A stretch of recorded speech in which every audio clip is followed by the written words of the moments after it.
పెద్ద మహాసభ జరిగినట్టు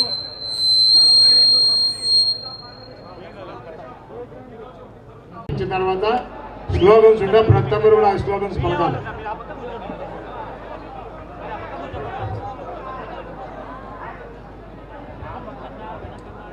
ఎన్టీఆర్ నాయకత్వం, లోకేష్ నాయకత్వం,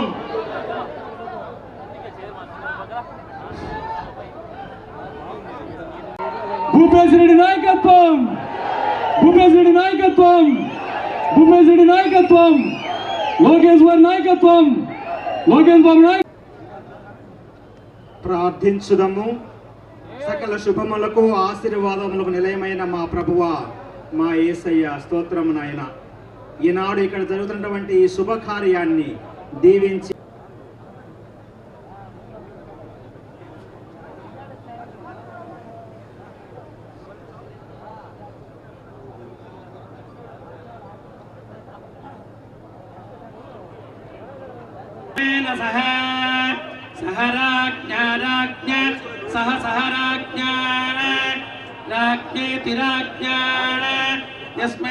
తెలుగుదేశం పార్టీ ఆశయాలకు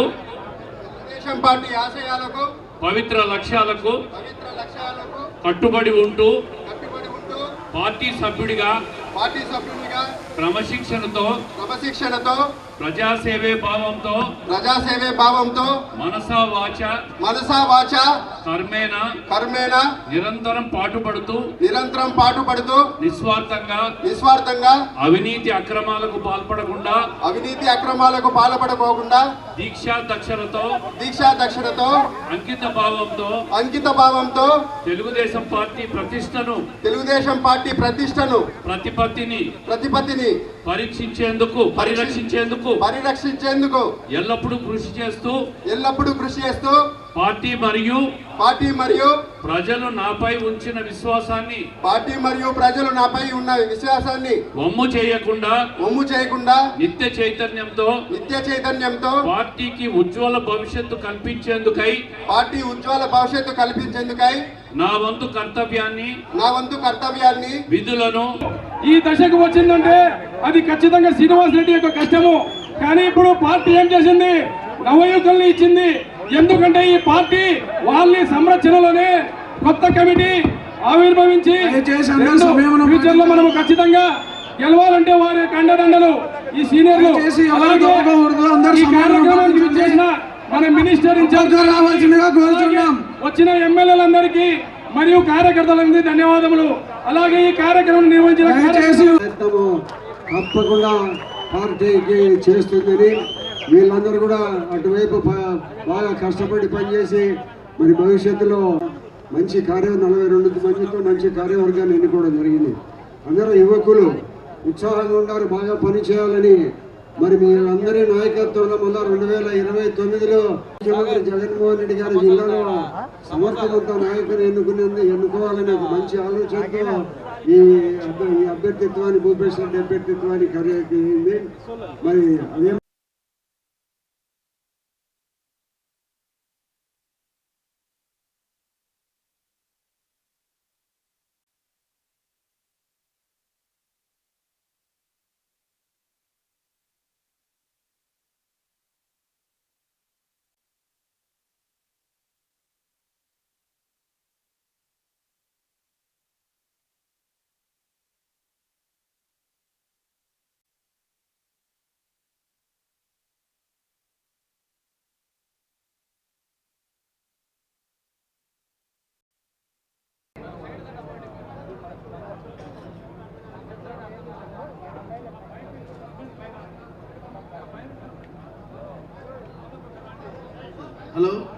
మరి కడప అంటే ఒకప్పుడు మేము అనంతపురే, నేను అనుకునేదాన్ని అప్పట్లో కడప అంటే రాజశేఖర్ అంటే ఏదో సంథింగ్, కడప అంటే అబ్బో అని భయపడేవాళ్ళు. కడప అంటే భయపడాల్సిన అవసరం లేదు. కడపలో తెలుగుదేశం జెండా ఎగరేసి మేము సైతం తెలుగుదేశం 7 సీట్లకు 5 సీట్లు గెలిపించుకున్న నాయకత్వం ఉన్న కడపకు నిజంగా వేదిక పైన సీనియర్లకు మరి తెలుగుదేశం పార్టీ కార్యకర్తలకు మరి శిరస్సు వంచి ధన్యవాదాలు కూడా తెలియజేస్తుంది. నేను తెలియజేసేది ఒకటే, మరి వేదిక పైన ఉన్న పెద్దలందరినీ సహకరించుకొని ఇంకా కొంతమంది పెద్దలు ఉంటారు, వాళ్ళ సూచనలు సలహాలు తీసుకొని యువతకు నువ్వు భరోసా ఇస్తూ కడపకు మనం 7 సీట్లు మనం ఖచ్చితంగా గెలవబోతున్నాం. పార్లమెంట్ సీటు కూడా గెలవబోతున్నాం. ఎందుకంటే ఈరోజు అభివృద్ధి ధ్యేయంగా మనం పనిచేస్తున్నాం. కులాలకు పార్టీలకు మతాలకు అతీతంగా చేస్తున్నాం. గత 5 సంవత్సరాలు మనం చూసాం. దోచుకోవడం, దాచుకోవడం, ప్రశ్నిస్తే కేసులు పెట్టడం, కల్తీకి కేర్ ఆఫ్ అడ్రస్ ఏదో ఒక్కొక్కటిగా బయటపడుతున్నాయన్న విషయం మీకు తెలియజేస్తున్నాం. ఆ రోజు జగన్మోహన్ రెడ్డి గారికి బడుగు బడిగిన వర్గాలు గుర్తు రాలేదు, మహిళలు గుర్తు రాలేదు, యువత గుర్తు రాలేదు. దోచుకోవడం, దాచుకోవడమే. ఈ రోజు జగన్మోహన్ రెడ్డి గారు శవయాత్రలు చేస్తూ ఉంటారు. నా బడుగు బడిగిన వర్గాలు అంటారు, ఈ రోజు కాపు కార్డు వేసుకుంటారు, ఈ రోజు బీసీ కార్డులు వేసుకుంటారు. 5 సంవత్సరాలుగా ఏ విధంగా మనల్ని ఏ విధంగా ఇబ్బంది పెట్టారో ఈ రాష్ట్రం 20 సంవత్సరాలు వెనక్కిపోయిందన్న విషయం మీకు అందరికీ తెలియజేస్తున్నాం. ముఖ్యంగా నేను తెలియజేసేది ఒకటే, ఇందాకే శ్రీనివాస్ రెడ్డి గారు చెప్పారు. వాళ్ళు అదే పనిగానే తెలుగుదేశం పార్టీ వారి రెచ్చగొట్టాలని చూస్తున్నారు. ఇది క్రమశిక్షణ party, Telugu Desam party. Final Chandrababu Naidu గారు ఏం చెప్తే అది మనం ఆదేశించే, అది మనం చేయవలసిన బాధ్యత మనకుంది. మన కడప జిల్లాలో కూడా ఏ విధంగా అభివృద్ధి జరుగుతుందో ధైర్యం దమ్ము ఉంటే రపరప నరుకుతాం కాదు, శవయాత్రలు చేసేది కాదయా జగన్ రెడ్డి. రా, ఏ నియోజకవర్గంలో మేము ఏం అభివృద్ధి చేశామో చర్చించడానికి మేము సిద్ధంగా ఉన్నాం. మేము ఒక పక్క సంక్షేమ పథకాలు అందిస్తూ ఈ రోజు యువతకు పరిశ్రమలు తీసుకొచ్చి ఉపాధి చూపిస్తున్నాం. ఇదే కడప జిల్లాలో అభివృద్ధి ఈ 18 నెలల్లో ఏ విధంగా చేశామో పంచాయతీ వైజ్ గానే సరే మరి ఏ విధంగా మేము చర్చించడానికి సిద్ధమే. తెలుగుదేశం పార్టీ కడపలో ఎంత బలంగా ఉందో మరి రాష్ట్రం అంతా అనుకున్నారు. మహానాడు తీసుకుపోయి కడపలో పెట్టారేంటబ్బా అన్నారు. మరి ఇన్ని సంవత్సరాలుగా ఎప్పుడూ జరగని విధంగా తెలుగుదేశం పార్టీ కడపకు నాయకులు కుటుంబ సభ్యులు భుజస్కంధాలపై వేసుకొని కడపలో మహానాడు ఎంత విజయవంతం చేశామో మీరందరూ పడిన కష్టమైన విషయం తెలియజేస్తున్నాం. మరి అందరూ ఊహించారా? ఎన్నికల్లో అభ్యర్థిగా తనకి పోటీ చేసిన అభ్యర్థి బీటెక్ రవి ఎవరో తెలియదు అని జగన్మోహన్ రెడ్డి గారు, నాకు పోటీ అభ్యర్థి ఎవరో తెలియదన్న జగన్మోహన్ రెడ్డి గారికి బీటెక్ రవి గారి భార్య మాధవి రెడ్డి గారు మరి జడ్పీటీసీ గెలిపించి కడపలో మనం ఎంత పటిష్టంగా ఉన్నామో మరొకసారి మీరు నిరూపించారు. మనం రెచ్చిపోవాల్సింది వాళ్ళు ఎంత రపరప బాబాయినే నరికారు. ఇంకో బాబాయ్ నిజం ఒప్పుకున్నాడని ఆయన కూడా జాగ్రత్త చెప్పాలి. ఎందుకంటే కల్తీ జరిగిందని ఇంకో బాబాయ్ ఒప్పుకున్నాడు.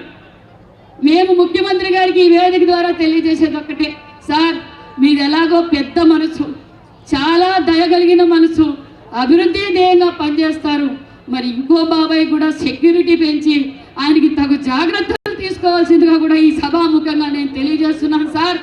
ఎందుకంటే పదవి కోసం రాజకీయం కోసం వాళ్ళు ఏమైనా చేయగలరు కాబట్టి మనం జాగ్రత్తగా మరి ఆయన్ని కూడా చూసుకోవాల్సిన బాధ్యత మనది ఉంది అనే విషయం కూడా మీకు తెలియజేస్తూ నేను ఇంకో విషయం కూడా తెలియజేస్తున్నా.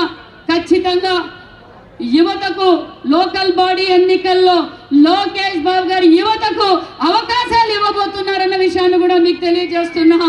ఎందుకంటే ఎప్పుడైతే ఆ రోజు రామ్ సుబ్బారెడ్డి గారు పార్టీ మారి వెళ్ళిన తర్వాత జమ్లో నియోజకవర్గంలో జెండా పట్టే నాయకుడు కార్యకర్త ఎవరు ముందుకు రాలేకపోయినారు. ఎందుకంటే మాట్లాడితే ఇది సీఎం సొంత జిల్లా, మేము పక్క నియోజకవర్గం అనే ఉద్దేశంతో ఎక్కువ మంది ఒక భయభ్రాంతులకు నిరంకుశ పాలనకు సాగిస్తున్న రోజుల్లో ఆ రోజు నన్ను ప్రోత్సహించి వీళ్ళిద్దరు నన్ను సీఎం దగ్గరికి చంద్రబాబు నాయుడు గారి దగ్గరికి ఆ రోజు పిలుచుకొని పోవడం జరిగింది. కాబట్టి ఒకటి, ఏ రోజైతే మనం బాధ్యతలు తీసుకున్నామో ఆ రోజు నుంచి బూత్ లెవెల్ నుంచి క్లస్టర్ యూనిట్ ఇట్లా ప్రతి దగ్గర ఏ విధంగా కార్యకర్తలను మనము అధికారంలోకి రానికి ఏ విధంగా కష్టపడ్డామో ఈ రోజు అధికారంలోకి వచ్చిన తర్వాత కూడా, ఎందుకంటే అధికారం రావడానికి అందరినీ కలుపుకొని అందరికీ మాటలు చెప్పి మనం ముందరికి వెళ్తాం. కానీ ఏ రోజైతే మనం అధికారంలోకి వచ్చామో ఇంతమందికి ఈ ఏదైనా సమస్యలు కానీ లేదంటే ఏదైనా డెలివరీ చేయాలంటే కొన్ని ఇబ్బందులు వస్తూ ఉంటాయి. కానీ ఈరోజు ఖచ్చితంగా మన నాయకుడు యువ నాయకుడు నారా లోకేష్ బాబు గారు కార్యకర్తల కోసం ఏ విధంగా ఆలోచన చేస్తున్నారో మీ అందరికీ తెలిసిన విషయమే. ఈ ఎవరైనా పార్టీకి కానీ లేకపోతే ఎవరైనా ఇవాళ వ్యక్తిగతంగా అనుకుంటే పార్టీ ఆఫీస్కి ఇస్తే దాని ద్వారానే ఇక్కడ ఈ పార్టీ ఆఫీస్ నిర్మాణంకి సహకరించినట్టు ఉంటుందని కూడా ఈ సందర్భంగా తెలియజేస్తున్నాను. అట్లనే ఈరోజు మనం బీటెక్ రవణ చెప్పినప్పుడు ఏదైతే కార్యకర్తలకు లేదంటే ఇన్ఛార్జీలకు లేదంటే ఎమ్మెల్యేలకు ఏదైనా మనస్పర్ధలు కానీ లేదంటే చిన్న చిన్న సమస్యలు వచ్చినప్పుడు ఖచ్చితంగా నా దగ్గరికి వస్తారు, ఇప్పటికే వస్తున్నారు. కానీ నేను కూడా పార్టీ లైన్ దాటి ఖచ్చితంగా పోకోకుండా ఖచ్చితంగా కార్యకర్తల్ని కాపాడుకుంటానని ఈ సందర్భంగా మరొకసారి మీ అందరికీ తెలియజేస్తున్నాను.